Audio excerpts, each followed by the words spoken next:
ব্যাপারে বলতে গেলে আমরা সর্বপ্রথম যে বিষয়টা বুঝি তা হচ্ছে মসজিদে দান করতে হবে, মাদ্রাসায় দান করতে হবে, ইতিমখানায় দান করতে হবে। শুধু এটাই দান নয়, শুধু এটাই দান নয়, দানের আরো অনেক প্রকার রয়েছে। যেমন আপনার প্রতিবেশী রয়েছে দরিদ্র, তাকেও দান খয়রাত করা। আপনার আত্মীয় স্বজন রয়েছে দরিদ্র, তাকেও দান খয়রাত করা।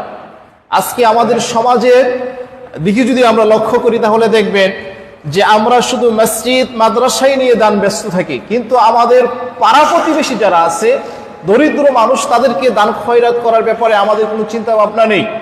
আপনার বাড়ি হচ্ছে 5 তলা 2 তলা, কিন্তু আপনার প্রতিবেশীর ঘর হচ্ছে 3 সেট। সে অসহায়ভাবে জীবনযাপন করে, তাকে ভালো একটা ঘরের ব্যবস্থা করে দেওয়া, তাকে ভালো একটা বাসস্থানের ব্যবস্থা করে দেওয়া।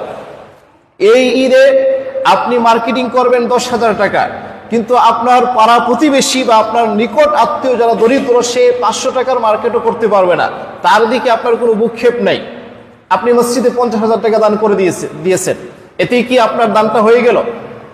এতেই আপনার দানের হক আদায় হয়নি। মসজিদ মাদ্রাসায় আপনি দান করবেন, এটা ভালো, কিন্তু আপনি সাথে সাথে যারা দরিদ্র আছে